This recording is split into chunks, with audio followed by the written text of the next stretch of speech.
Alright, so today what we're going to be looking at is fullback movement, kind of loosely based on the crossing drill from another video. So, fullback movement comes in two parts. There is the attacking movement and there is the defending movement. Pretty obvious. The main thing that a fullback needs to be aware of, at least kind of the modern fullback, is that their job is no longer just, can I stop a player from getting past me? So we're going to kind of explore that today. So first, let's look at defending, because, naturally, as a defender, defending is of paramount importance. So with defending, there are three main things that fullbacks need to be aware of. There is covering the back post, there is filling in gaps in the defense, and there is 1v1 defending. Okay? So let's take a look at those individually. So covering the back post I consider to be the most important thing for fullbacks, not because that is the thing that comes up most often, but because that is probably the most difficult, and also, when it is done incorrectly, is incredibly detrimental to any particular team. So let's look at the kind of whiteboard breakdown. So if we have a player, say on offense is number 15, I'm going to change their colors. So you have an offensive number 15 and the offensive number 13.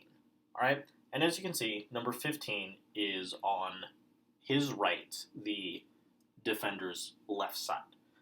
So covering the back post is something that comes up a lot, particularly in professional sports at this moment, because cutbacks are so ingrained in the modern game. And even at a lower level, they can be used as an attacking threat. When the ball is coming down the side, and you'll see, as I have it here, number 7, the left back, his job is to defend the winger one-on-one, or that player one-on-one. Then you have the center backs, who should be preoccupied with defending anything that comes into the space in the middle. So we'll call them 16 and 17, maybe a striker and a midfielder that's pushing up.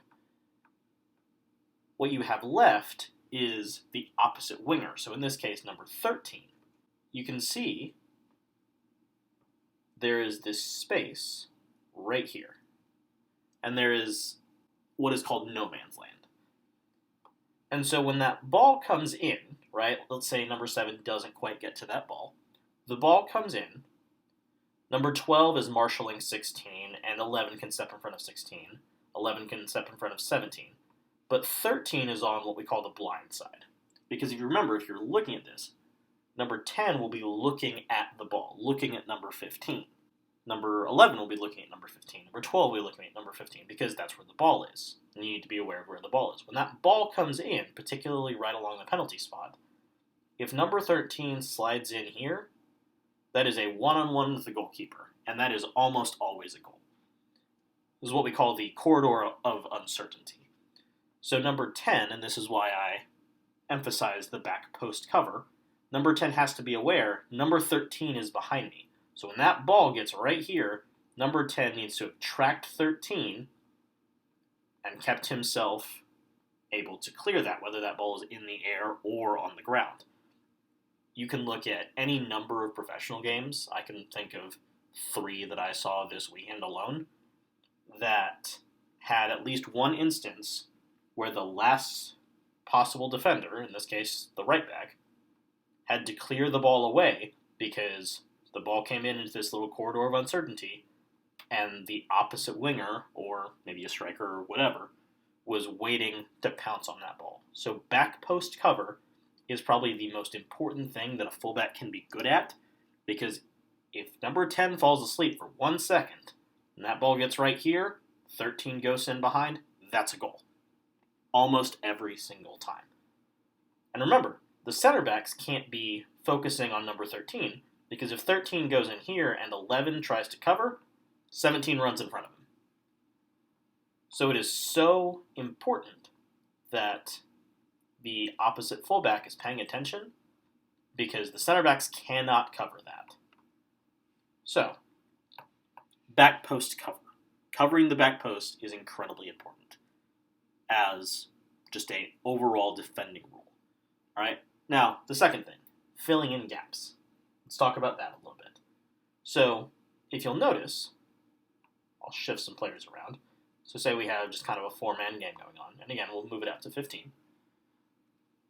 Let's say that 15 is taking on number 7. We're kind of picking on number 7 here, but let's say 15 takes on 7 and beats number 7 down the line. So 15 comes here. At this point, number 7's running back, but the center back does not want 15 to get a free cross because a free cross is exceptionally dangerous. So 12 comes in to try and close down 15. At this point, number 17 is going to try and run in front, right? Because you can see if 15 either gets around number 12 or kind of whips a ball in right here, that ball comes in, and all of a sudden, right this spot, you can see 17 is free, 11's on his heels, that's a goal, right? That ball comes in, bang, goal. So, instead, number 11 will obviously track 17, right? Again, this is assuming that everyone does their jobs correctly, but 11 tracks 17, all of a sudden, that's covered. But, now we realize, 11 walked out, now there's this big gap. Now either 13 will swoop in here, and again, this is kind of back post cover, or a trailing midfielder, say 16, comes inside and all of a sudden is on his own. 15 chips the ball over the top, has a chance to score, right? So number 10 needs to be aware, as the fullback, my center backs have shifted over, let me shift over inside and keep that defensive line, right? You'll see, yes, number 7's out, but there's still a pretty solid line of defenders here. Now, you would consider that there will probably be a midfielder tracking and things like that, but still, perhaps it's a counter and they can't quite keep up, okay? So, as we look at this, if we back it up and maybe go from the other side, let's give number 7 a break. If number 10 is stepping out, and let's say that ball goes inside to 16, and they try and play a give and go. So 13 makes a run. Now number 10 is in conflict because he wants to step to 16, but then that will leave a gap in between. But let's say that number 10 steps, he thinks he can get there, and that ball slides through, and 13 is there. Now again, 11 steps, 12 is watching 17, and as 15 comes in, number 7 needs to be aware, that's my guy, and track that. And again, you'll see we have our defensive line. So, in both sides, you can tell the fullbacks have to fill in the gaps wherever the gaps appear. Now that doesn't mean, well, number 10 steps up and so number 7 has to go cover 13, right? That's not what we're saying. They're just filling in small gaps. There's one other instance that we want to look at. So if we back it up, let's say the ball is coming down the middle of the field with number 16. And let's say 16 has it, and 17 makes a run across the face of 11, ball into 17, and 11 is tracking 17, right? As that ball tracks, 11 is tracking 17, 10 can do one of two things, all right? If it's here that 11 starts pressuring, 10 can say, hey, I've got this, and pressure himself. Now, what will 17 do? Either try and cut inside away from 10, which will run him right into 11, or play the ball outside to 13. But at this point, the ball is way out here, right here, as opposed to right in here, which is significantly better for the defense. So, as that player comes in, 17 runs in with the ball, 11 covers, 10 loops around to fill in that space for 11. Now, granted, it's not going to be instantaneous, right? But as 17 comes in, 11 steps out, 10 falls back, and so if 17 tries to make a cross, you can see 12 10, 7 have made that defensive line again, and then 11 is covering. 10 has filled in the gap. So, that is the importance of filling in the gaps. Now let's take a look at the last one, which is 1v1 defend. So as we look at this, 15 is coming in on number 7 and has 2 options, right? He can, well, 3 options in theory, but we're going to assume that number 15 is not going to just nutmeg number 7 and run to the corner, right? So, 2 options. He can either go inside, or he can go outside. All right? So, of these 2 options, the most common is to go outside for a winger. At least, depending on what foot they are. If it's a right-footed player, they tend to go outside. And if it's a left-footed player on the right-hand side, they'll tend to go inside so they can try and create a shot. But of these 2, we'll assume that it is a right-footed winger. So he wants to go outside, right? So number 7 wants to shuffle him toward the line, right? Because, remember, in this part of the field, if you miss a tackle, it's over, right? We just explored what happens if 7 misses that first tackle. So let's say that he doesn't, and he just shields. If that ball comes down the line with 15, 7 is shielding, not committing. And finally, 15 either has to try and wrap one around 7, which is not particularly easy, try and drive through him, which again, not particularly easy, or try and get over him. And if 7 has done his job well, not particularly easy. And eventually, 15 just runs out of room, right? So shuffling down the line and using that end line as another defender, right? If the ball is way outside, then adding extra pressure to try and push 15 just out of bounds entirely is another option, right? Now let's say that 15 is left-footed, or maybe is right-footed but is totally comfortable coming inside. Number 7 wants to force 15 into traffic, so this is where having good covering midfielders are good. So 15 has the ball, and you can see there is a lane to come inside. It's right here. So what 7 wants to do is try and make it where 15 has to run into some other traffic, right? So if 15 tries to take it here, 7 just starts shading and slowly cuts across, and 15 has to retreat, 7 just keeps shading. Hey, there's another player, and all of a sudden, 15 has run himself into a cul-de-sac. So, 2 options, whether it's going outside or going inside. When going outside, the fullback forces the player down the line and uses the the end line as another defender. When going inside, it is less ideal, but that's when you use your teammates. Force the attacker into other players, and maybe number 9 tries to tackle and misses, but then 7 can clean up the pieces. So, either go outside or you go inside. So 3 types of defending. Let's look at attacking. So on attacking, let's look at 3 kind of different situations or 3 styles that fullbacks should be able to use. So the first is the traditional kind of fullback attacking, which is the overlap. Just running around the winger and going down the line. There's also the underlap, which is kind of an evolution on the overlap, which is just the winger pulled wider and then the fullback running underneath him, usually down the line, sometimes a little bit more inside. There is the new evolution in fullback play, which is stepping into midfield, that has kind of been championed by Pep Guardiola in Manchester City, but has been used in a number of different ways. And then just a little bit on how fullbacks can kind of participate in the transition with progressing the ball up the field. So, let's first look at the very traditional fullback attack, the overlap. So, what we have first is the red team in an attacking situation, and we'll have the ball with number 10, the right back, to start. And for ease of communication, we'll be using similar numbers to what we had previously for the green team.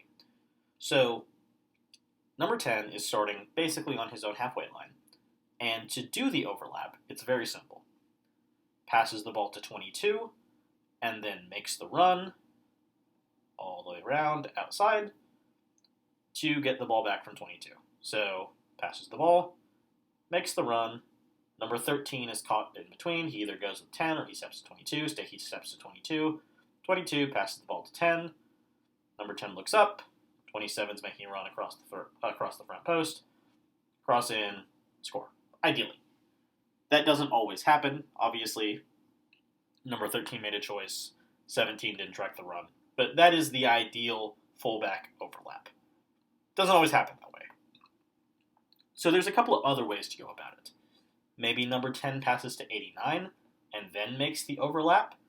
22 coming inside again puts 13 in conflict because he either has to go with 22 or go with 10. If he goes with 10, 22 gets a run and 25 is stepping up to 89.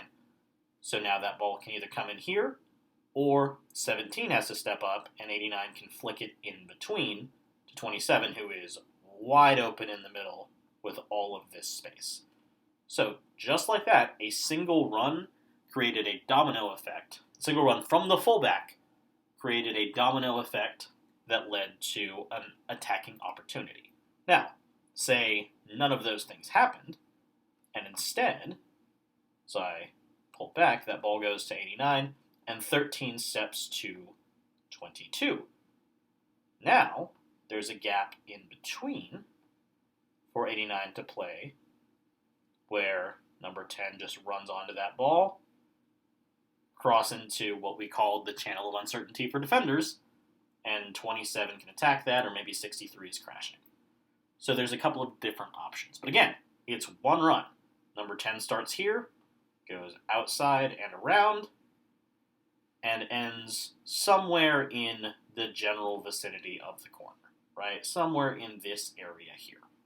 So that is just a very easy overlap. It is kind of the traditional overlap for a fullback because it's really easy to get a cross off from that position. Let's look at the underlap, okay? So the underlap is sort of the evolution in this because as modern offense evolved, modern attacking evolved, the striker is not always 6'4" and, can jump like a basketball player. Now they're 5'6" and are really shifty or something like that. So what has created instead of trying to make that cross come in from the side and onto someone's head, 10 goes to 22, 22 dribbles the ball to the outside, and 10 runs underneath him, hence underlap. As that run comes in from number 10, 13 again is faced with a choice right here. He either goes with number 10, and 22 just keeps going down the line. And again, the high cross is not the ideal method of attacking, but it is still a very valuable method. So again, you don't want to let number 22 just dribble down the line. So usually, 13 is going to try and cut off 22. 22 flicks the ball around the corner. Number 10 is right here. And at this point, number 10 is probably faced up with 17. And either 17 comes across and 10 wants to cut it back. So we'll put it right here. Or 27 or maybe 89 is making a forward run, or 63 is coming across. But putting it into this danger zone right in the middle of the field. Or if 17 tries to cut that pass off, 10 just either keeps dribbling forward toward the goal or cuts it back around 17 right here, and again, still gets it right into the corridor of uncertainty right here. So, from the overlap outside to the underlap, number 10, the fullback, and this works both sides, right back or left back. I'm right-footed, so again, it just makes more sense for me to do it from the right. Number 10 ends up in a position where he can put the ball into that danger zone, that corridor of uncertainty. Overlaps or underlaps. The thing with underlaps that's so important is that it requires intense communication. Obviously, with any sort of thing, it requires communication. But with the overlap, it's pass, go.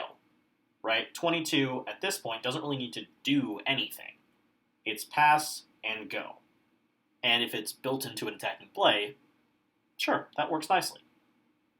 However, if it's pass and then almost run straight at 22, 22 needs to be aware, hey, number 10's making an underlap, so 22 needs to carry the ball outside. The key point of the underlap is actually not really with the fullback, it's with the winger, where the winger needs to be aware, I need to take that ball outside because going outside is what forces 13 into conflict. So, just so we're clear, for both overlaps and underlaps, the idea is, can we put the opposition fullback in conflict?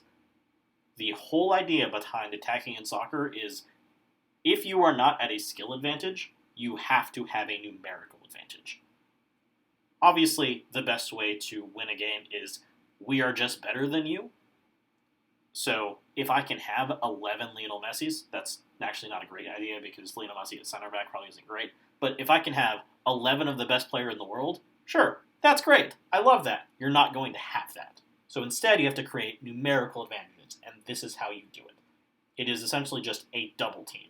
Can I get 13, the opposition left back, into a 2-on-1 with my right back and my right winger? Or maybe it's the midfielder and the right back. Right? It doesn't necessarily have to be the right winger, but two players to force this defender into conflict.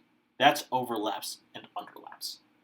There's one other thing that has kind of been a new evolution in fullback movement, and that is the step into midfield. So, one thing that has kind of been considered is that midfielders have evolved.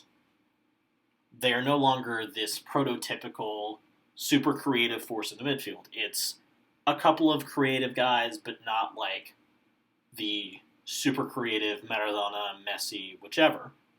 A couple of guys that can do some good things, and then one kind of defensive player to cover.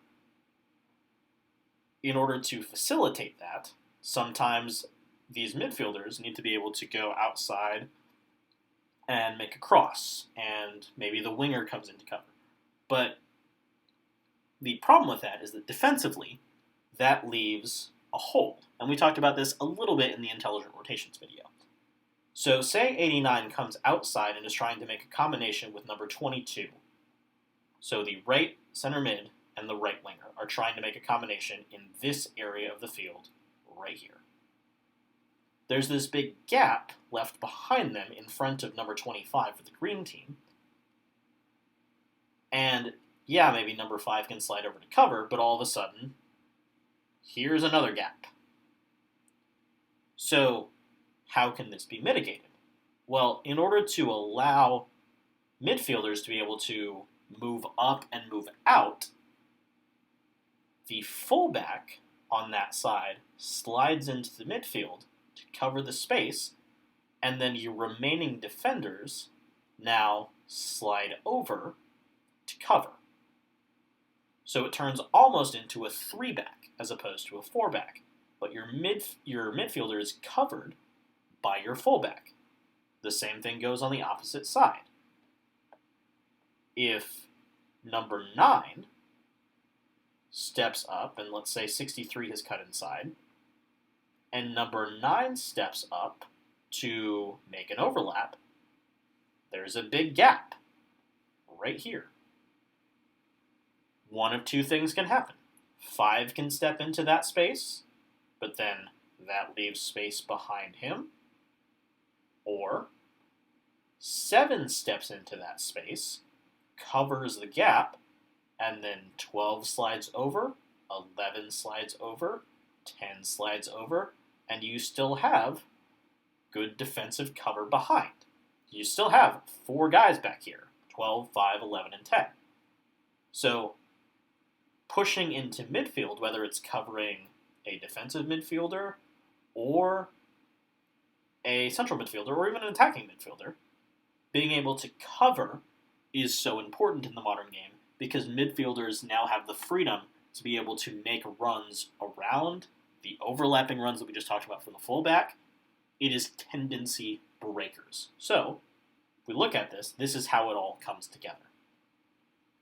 If you are number 10, you're the right back, and all game, you've been right here, and you pass the ball to 22, and all game, you've been going, I'm making this overlap the entire game.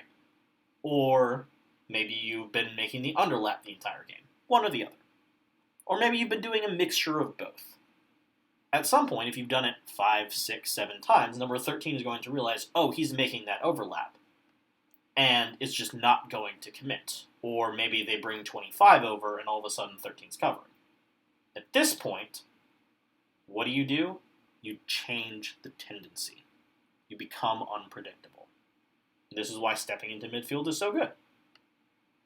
If you're number 89, all of a sudden you come here and say, well, they're going to block the overlap from the fullback, so instead what we're going to do is I'll make that overlap into this space, and 10 goes to cover.